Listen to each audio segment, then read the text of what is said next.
ಆಗಿ ಹಾಗೂ ಪಕ್ಕ ಒಂದು ಅರ್ಧ ಗಂಟೆಯಲ್ಲೇ ಹಾಕುವಂಥ ಒಂದು ಕ್ರೋಶಾ ಕುಚ್ಚು ಡಿಸೈನ್ನ ತೋರಿಸ್ಕೊಡ್ತಾ ಇದ್ದೀನಿ. ಆಲ್ರೆಡಿ ಸ್ಯಾರಿಗೆ ಸ್ವಲ್ಪ ಹಾಕಿಬಿಟ್ಟಿದ್ದೀನಿ ಫ್ರೆಂಡ್ಸ್. ಪವರ್ ಪ್ರಾಬ್ಲಮ್ ಇತ್ತು, ಅದಕ್ಕಾಗಿ ಶೂಟ್ ಮಾಡ್ಕೊಳಕ್ಕೆ ಆಗಲಿಲ್ಲ.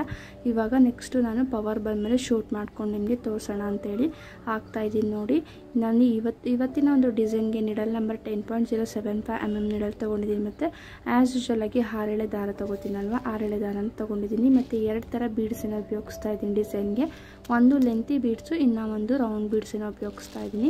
ಮೊದಲಿಗೆ ನಾನು ಸ್ಯಾರಿಗೆ ಫಸ್ಟ್ ಈ ಥರ ಲಾಕ್ ಅಂತ ಅಂದ್ಕೊಂಡು, ಲಾಕ್ ಆಗಿದ ತಕ್ಷಣ ಸ್ಟಾರ್ಟಿಂಗ್ ಅಂತ ಅಂದ್ಕೊಳ್ಳಿ, ಈ ಲೆಂತಿ ಬೀಡ್ ಇದೆಯಲ್ಲ ಆ ಬೀಡನ್ನು ದಾರದೊಳಗಡೆ ತೊಗೊಂಡು ದಾರಕ್ಕೆ ಮತ್ತೆ ಒಂದು ಸತಿ ಲಾಕನ್ನು ಮಾಡ್ಕೋತಾ ಇದ್ದೀನಿ. ಅಂದರೆ ದಾರದ ಸಹಾಯದಿಂದ ಬೀಡನ್ನು ಲಾಕ್ ಮಾಡಿಕೊಂಡು ಅಲ್ಲಿಂದನೇ ನಿಡಲ್ನ 2 ಸತಿ ದಾರ ತೊಗೊಳ್ಳೋಣ. ಅಂತಂದರೆ ನಿಡಲ್ ಮೇಲೆ 2 ಸತಿ ದಾರ ತೊಗೊಂಡು ಒಂದು 2 ಪಾಯಿಂಟ್ ಅಷ್ಟು ಬಿಟ್ಟು ನಾವು ಸ್ಯಾರಿಗೆ ಲಾಕನ್ನು ಮಾಡಿ ಅಲ್ಲಿಂದ ಟ್ರಿಪಲ್ ಕ್ರೋಶಾ ಮಾಡ್ಕೊಳ್ಳೋಣ. ಟ್ರಿಪಲ್ ಕ್ರೋಶಾ ಮಾಡಾದ್ಮೇಲೆ ನೆಕ್ಸ್ಟ್ ಅಲ್ಲಿ 3 ಚೈನ್ಸ್ ಮಾಡ್ಕೊಂಡೆ. ನೋಡಿ, 3 ಚೈನ್ಸ್ ಮಾಡ್ಕೊಂಡಿದ್ಮೇಲೆ ಒಂದು ಮೀಡಿಯಮ್ ಸೈಜ್ದು ಬೀಡ್ ಇರುತ್ತೆ ನೋಡಿ, ಆ ಬೀಡನ್ನು ಇನ್ಸರ್ಟ್ ಮಾಡ್ಕೊಳ್ಳೋಣ. ಮೀಡಿಯಮ್ ಸೈಜ್ದು ಬೀಡನ್ನು ಇನ್ಸರ್ಟ್ ಮಾಡ್ಕೊಳ್ಳೋಣ. ಮೀಡಿಯಮ್ ಸೈಜ್ ಬೀಡ್ ಇನ್ಸರ್ಟ್ ಆದಮೇಲೆ ಅಲ್ಲಿಂದನೇ ಸೂಜಿ ಮೇಲೆ 2 ಸತಿ ದಾರ ತೊಗೊಂಡು 2ರಲ್ಲಿ 1 ಮತ್ತು ಇನ್ನು 2ರಲ್ಲಿ 1 ಆ ಥರ ನಾವು ಸೂಜಿ ಮೇಲೆ 2 ಸತಿ ದಾರ ತೊಗೊಂಡು 6 ಚೈನ್ಸ್ ಗ್ಯಾಪ್ ಒಳಗಡೆ ಬಂದು ಅಲ್ಲಿ ಮತ್ತೊಂದು ಸತಿ ದಾರ ತೊಗೊಳ್ಳೋಣ. ಮತ್ತು ಅಲ್ಲಿ 2ರಲ್ಲಿ 1 ಮತ್ತು 2ರಲ್ಲಿ 1 ಮತ್ತು ಇನ್ನು 2ರಲ್ಲಿ 1 ಇಲ್ಲಿ ಟ್ರಿಪಲ್ ಕ್ರೋಶಾನ ಮಾಡ್ಕೋತಾ ಇದ್ದೀನಿ ಫ್ರೆಂಡ್ಸ್. ಡಬಲ್ ಕ್ರೋಶಾನು ಮಾಡ್ಕೋಬೋದು, ಬಟ್ ಸ್ವಲ್ಪ ಆರ್ಚ್ ಅನ್ನೋದು ಕ್ಲಿಯರಾಗಿ ಕಾಣುತ್ತೆ ಅಂತ ಹೇಳಿ ನಾನು ಬಂದಿಲ್ಲಿ ಟ್ರಿಪಲ್ ಕ್ರೋಶಾನ ಮಾಡ್ಕೋತಾ ಇದ್ದೀನಿ. ಡಬಲ್ ಕ್ರೋಶಾ ಮಾಡಿಕೊಂಡು ಕ್ಲಿಯರಾಗಿ ಕಾಣುತ್ತೆ, ಚೆನ್ನಾಗಿ ಕಾಣುತ್ತೆ ಅಂತ ಹೇಳಿ ನಾನು ಬಂದಿಲ್ಲಿ ಟ್ರಿಪಲ್ ಕ್ರೋಶಾನ ಮಾಡ್ಕೋತಾ ಇದ್ದೀನಿ. ಟ್ರಿಪಲ್ ಕ್ರೋಶಾ ಮಾಡೋದು ನೋಡ್ತಾ ಇದ್ರಲ್ವ, ಸೂಜಿ ಮೇಲೆ 2 ಸತಿ ದಾರ ತೊಗೊಳ್ಳೋಣ.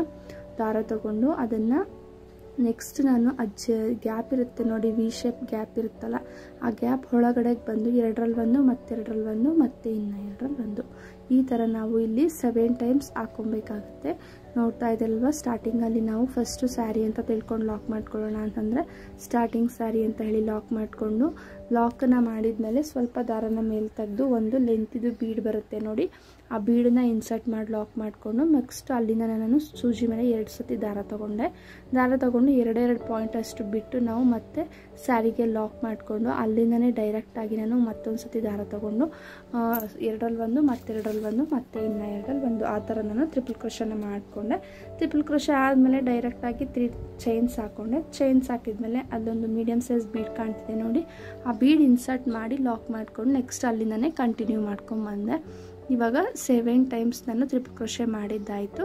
ಕರೆಕ್ಟಾಗಿ ಅದನ್ನು ಅಷ್ಟೇ ಕರೆಕ್ಟಾಗಿ ಇಲ್ಲಿಗೆ ಬರುತ್ತಲ್ಲ ನೋಡ್ಕೊಂಡು ಲಾಕ್ ಮಾಡ್ಕೊಂಡು ಮತ್ತೆ ಪಕ್ಕಕ್ಕೆ ಇನ್ನೂ 1 ಟೈಮ್ ಸಿಂಗಲ್ ಕ್ರೋಶೆ ಮಾಡಿಕೊಂಡೆ, ನೋಡ್ತಾ ಇರ್ಬೋದು. ಮತ್ತು ಇನ್ನೂ ಒಂದು ಬೀಡನ್ನು ಇನ್ಸರ್ಟ್ ಮಾಡ್ಕೋತಾ ಇದ್ದೀನಿ. ಒಂದು ಅರ್ಧ ಗಂಟೆದಲ್ಲೆಲ್ಲ ಈ ಒಂದು ಕುಚ್ಚನ್ನು ಹಾಕಿ ಮುಗಿಸ್ಬೋದು ಫ್ರೆಂಡ್ಸ್. ಬಿಗಿನರ್ಸ್ ಆಗಿದ್ದರೆ ಸ್ವಲ್ಪ ನಾವು ಇವಾಗ ಕಲಿತಾ ಇದ್ದೀವಿ ಕುಚ್ಚು ಅಂತನೋರಾದರೆ ಒಂದು 1 ಅವರ್ ಅಷ್ಟು ನಿಮಗೆ ಟೈಮ್ ತೊಗೊಳುತ್ತೆ. ನೆಕ್ಸ್ಟ್ ನಾನಲ್ಲಿ ಬೀಡ್ ಹಾಕಿ ಲಾಕ್ ಮಾಡಿಕೊಂಡು ಅದನ್ನೇ ಮತ್ತೆ ಇನ್ನೂ ಒಂದು ಸತಿ ಲಾಕ್ ಆದಮೇಲೆ ಅಲ್ಲಿಂದ 5 ಚೈನ್ ತೊಗೊಂಡು ಕುಚ್ಚಿಗೋಸ್ಕರ ಲಾಕ್ ಮಾಡ್ಕೋತಾ ಇದ್ದೀನಿ. 5 ಚೈನ್ ತೊಗೊಂಡು ಲಾಕ್ ಮಾಡಿಕೊಂಡೆ. ಮತ್ತು ಸ್ವಲ್ಪ ದಾರನ ಮೇಲೆ ತೆಗೆದು ಅಲ್ಲೂ ಅಷ್ಟೇ ಒಂದು ಬೀಡನ್ನ ಇನ್ಸರ್ಟ್ ಮಾಡಿಕೊಂಡೆ. ಮತ್ತು ಪಕ್ಕಕ್ಕೆ ಇನ್ನೂ 1 ಟೈಮ್ ಸಿಂಗಲ್ ಕ್ರೋಶೆ ಮಾಡ್ಕೋತಾ ಇದ್ದೀನಿ. ಇದೇ ಥರ ನಾನು ಬಂದು ಫ್ರೆಂಡ್ಸ್ ಇಲ್ಲಿ 3 ಟ್ರಿಪಲ್ ಕ್ರೋಶಾ ಆದಮೇಲೆ ಒಂದು ಕುಚ್ಚಿಗೋಸ್ಕರ ಗ್ಯಾಪ್ ಹಾಕಿ 5 ಚೈನ್ ತೊಗೊಂಡೆ. 3 ಟ್ರಿಪಲ್ ಕ್ರೋಶಾ ಆದಮೇಲೆ ತೊಗೋತಾ ಇದ್ದೀನಿ. ನೀವು ಬೇಕಿದೆ 2 ಟ್ರಿಪಲ್ ಕ್ರೋಶಾ ಆದಮೇಲೆ ಕುಚ್ಚಿಗೆ 5 ಚೈನ್ ಬಿಟ್ಟು ಗ್ಯಾಪನ್ನು ಹಾಕ್ಕೊಬೋದು, ಅಥವಾ 1 ಟ್ರಿಪಲ್ ಕ್ರೋಶಾ ಆದಮೇಲೆ ಒಂದು ಆದಮೇಲೆ ಒಂದು ಆ ಥರನೂ ಮಾಡ್ಕೋಬೋದು. ನಾನಿಲ್ಲಿ ಡಿಸೈನು ಆ್ಯಕ್ಚುಲಿ ಕುಚ್ಚು ಜಾಸ್ತಿ ಬೇಡ ಅಂತ ಹೇಳಿರೋದ್ರಿಂದ ಕಸ್ಟಮರು ಈ ಒಂದು ಡಿಸೈನ್ನ ಚಾಯ್ಸ್ ಮಾಡ್ಕೊಂಡಿದ್ದೀನಿ. ತುಂಬ ಅಂದರೆ ತುಂಬಾ ನೀಟ್ ಫಿನಿಶಿಂಗಲ್ಲಿ ಬರುತ್ತೆ ಅಂತಲೇ ಹೇಳ್ಬೋದು ಫ್ರೆಂಡ್ಸ್ ಈ ಒಂದು ಕುಚ್ಚಂತೂ. ನೆಕ್ಸ್ಟು ಅಷ್ಟೇ ನೋಡ್ತಾ ಇರ್ಬೋದಲ್ವ, ಲಾಕನ್ನು ಮಾಡಿದ್ಮೇಲೆ ನೆಕ್ಸ್ಟು ನಾನು ಅದೇ ಥರ ಇನ್ನೂ 1 ಟೈಮ್ ಅಂತಂದರೆ ಲೆಂತಿ ಫ್ಲವರ್ ಬೀಡ್ಸನ್ನು ತಗೊಂಡು ಸ್ಟಾರ್ಟಿಂಗಲ್ಲಿ ಹೇಗೆ ಲಾಕ್ ಮಾಡಿಕೊಂಡೆ ಅದೇ ಥರ ನೆಕ್ಸ್ಟ್ ಇಲ್ಲೂ ಅಷ್ಟೇ ಕಂಟಿನ್ಯೂ ಮಾಡ್ತಾಯಿದ್ದೀನಿ. ನೋಡ್ತಾ ಇರ್ಬೋದು, ಸೂಜಿ ಮೇಲೆ 2 ಸತಿ ದಾರ ತೊಗೋತಾ ಇದ್ದೀನಿ.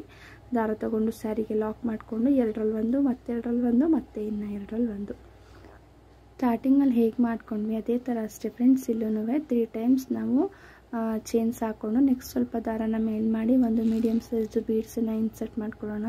ಇನ್ಸರ್ಟ್ ಮಾಡಿಕೊಂಡು ಅಲ್ಲಿಂದನೇ ಸೂಜಿ ಮೇಲೆ 2 ಸತಿ ದಾರ ತೊಗೋತಾ ಇದ್ದೀನಿ. ಆ ವಿ ಶೇಪ್ದು ಗ್ಯಾಪ್ ಇರುತ್ತೆ ನೋಡಿ, ಆ ಗ್ಯಾಪ್ ಒಳಗಡೆ ಹೋಗಿ 2ರಲ್ಲಿ 1 ಮತ್ತು 2ರಲ್ಲಿ 1 ಮತ್ತು ಇನ್ನು 2ರಲ್ಲಿ 1 ಈ ಥರ ಟ್ರಿಪಲ್ ಕ್ರೋಶೆ ಮಾಡಬೇಕಾದ್ರೆ ದಾರಗಳು ಸುಕ್ಕಟ್ಕೊಳ್ಳೋಂಥ ಚಾನ್ಸ್ ಇರುತ್ತೆ. ನೋಡಿಕೊಂಡು ಟ್ರಿಪಲ್ ಕ್ರೋಶೆ ಮಾಡ್ಕೊಳ್ಳಿ, ಆವಾಗ ನೀಟ್ ಫಿನಿಶಿಂಗಲ್ಲಿ ಬರುತ್ತೆ ಅಂತಲೇ ಹೇಳ್ತಿದ್ದೀನಿ. ಮತ್ತು ಅಷ್ಟೇ ಫ್ರೆಂಡ್ಸ್, ಸೂಜಿ ಮೇಲೆ 2 ಸತಿ ದಾರ ತೊಗೊಳ್ಳೋದು. ಮತ್ತು 2 ಸತಿ ದಾರ ತೊಗೊಂಡ್ಮೇಲೆ ವಿ ಶೇಪ್ ಗ್ಯಾಪ್ ಒಳಗಡೆಗೆ ಬಂದು ಅಲ್ಲೊಂದು ಟೈಮ್ ದಾರ ತೊಗೊಂಡು 2ರಲ್ಲಿ ಒಂದು ಮತ್ತೆ 2ರಲ್ಲಿ ಒಂದು ಮತ್ತೆ ಇನ್ನೂ 2ರಲ್ಲಿ ಒಂದು ಹಾಫ್ ಆನ್ ಅವರಲ್ಲಿ ಹಾಕ್ಬಿಡ್ಬೋದು ಫ್ರೆಂಡ್ಸ್. ಈ ಒಂದು ಕುಚ್ಚು ಹೊಸ ರೀತಿ ಕುಚ್ಚು ಅಂತಲೇ ಹೇಳ್ಬೋದು. ಯಾಕಂದರೆ 3 ಟೈಮ್ಸ್ ಹಾಕಿರೋದ್ರಿಂದ 3 ಟೈಮ್ಸ್ ನಾನು ಹಾರ್ಚ್ ಹಾಕಿರೋದ್ರಿಂದ ಒಂಥರ ಡಿಫ್ರೆಂಟಾಗಿ ಕಾಣುತ್ತೆ ಮತ್ತು ಕುಚ್ಚು ಜಾಸ್ತಿ ಬರೋದಿಲ್ಲ. ಕುಚ್ಚು ಜಾಸ್ತಿ ಬೇಡ, ನನಗೆ ಸಿಂಪಲ್ಲಾಗಿ ಬೇಕು ಕುಚ್ಚು ಅಂತನೋರು ಈ ಒಂದು ಡಿಸೈನ್ನ ಟ್ರೈ ಮಾಡಿ ಫ್ರೆಂಡ್ಸ್. ಟ್ರೈ ಮಾಡಿ ನನಗೆ ಕಮೆಂಟ್ ಸೆಕ್ಷನಲ್ಲಿ ಕಮೆಂಟ್ ಮಾಡಿ ಯಾವ ಥರ ಬಂತು ಅಂತ ಡಿಸೈನ್ ನಿಮಗೆ. ಮತ್ತು ಯಾರ್ಯಾರು ಚಾನಲ್ನ ಹೊಸಬ್ರು ನೋಡ್ತಾ ಇದ್ದೀರಾ ದಯವಿಟ್ಟು ಚಾನಲ್ನ ಸಬ್ಸ್ಕ್ರೈಬ್ ಮಾಡ್ಕೊಂಡು ಚಾನಲ್ ನೋಡಿ ಫ್ರೆಂಡ್ಸ್. ಸಬ್ಸ್ಕ್ರೈಬ್ ಮಾಡ್ಕೊಳ್ಳೋದ್ರಿಂದ ನಾನು ಹಾಕ್ತಕ್ಕಂಥ ನೋಟಿಫಿಕೇಷನ್ನು ಮೊದಲಿಗೆ ವಿಡಿಯೋ ಮೂಲಕ ನಿಮಗೆ ನೋಟಿಫಿಕೇಷನ್ ತಲುಪುತ್ತೆ ಅಂತಲೇ ಹೇಳ್ಬೋದು. ಪ್ರತಿಯೊಂದು ವೀಡಿಯೋಸು ನೋಟಿಫಿಕೇಷನ್ ಮೂಲಕ ನಿಮಗೆ ತಲುಪುತ್ತೆ ಅಲ್ವಾ, ಅದಕ್ಕಾಗಿ ಸಬ್ಸ್ಕ್ರೈಬ್ ಮಾಡ್ಕೊಳ್ಳಿ ಅಂತ ಕೇಳ್ಕೊತಾ ಇದ್ದೀನಿ. ಮತ್ತು ನಿಮ್ಮ ಫ್ರೆಂಡ್ಸ್ಗೆ ಫ್ಯಾಮಿಲಿಗೂ ಸಹ ಶೇರ್ ಮಾಡಿ ಅಂತ ಕೇಳ್ಕೊತಾ ಇದ್ದೀನಿ ಫ್ರೆಂಡ್ಸ್. ನೋಡ್ತಾ ಇದ್ರಲ್ವ ಆರ್ಚ್ ಅನ್ನೋದು ಕಂಪ್ಲೀಟ್ ಆಗಿದೆ. ನೆಕ್ಸ್ಟು ಫ್ರೆಂಡ್ಸ್ ಇದೇ ಥರ ನಾನು ಇನ್ನೂ 2 ಆರ್ಚ್ ಹಾಕಬೇಕಲ್ವ. ನೋಡಿ ಪಕ್ಕದಲ್ಲಿ ಕಾಣ್ತಾ ಇದೆಯಲ್ವ 3 ಆರ್ಚ್ ಹಾಕಿದ್ದೀನಲ್ವ, ಅದೇ ಥರ ನಾನು ಇನ್ನೂ 2 ಆರ್ಚನ್ನು ಕಂಪ್ಲೀಟ್ ಮಾಡಿಬಿಟ್ಟು ಸ್ಯಾರಿಗೆ ನಾನು ಫುಲ್ಲನ್ನು ಹಾಕಿಬಿಟ್ಟು ತೋರಿಸ್ತೀನಿ ನಿಮಗೆ ಫೈನಲಾಗಿ ಲುಕ್ ಅನ್ನೋದು ಯಾವ ಥರ ಬಂತು ಹೇಗೆ ಅಂತ ಅನ್ನೋದನ್ನು. ಫುಲ್ ಫಿನಿಶಿಂಗ್ ಆದಮೇಲೆ ಈ ಮಿಡಲ್ ಪಾಯಿಂಟಲ್ಲೆಲ್ಲ ನಾನು ಕುಚ್ಚನ್ನು ಸಹ ಕಟ್ಬಿಟ್ಟು ತೋರಿಸ್ತೀನಿ. ಈಗ ಎಂಡಿಂಗಲ್ಲಿ ಯಾವ ಥರ ಬಂತು ಅನ್ನೋದನ್ನು ತೋರಿಸ್ತಾ ಇದ್ದೀನಿ, ನೋಡ್ತಾ ಇರ್ಬೋದು ನೀವು.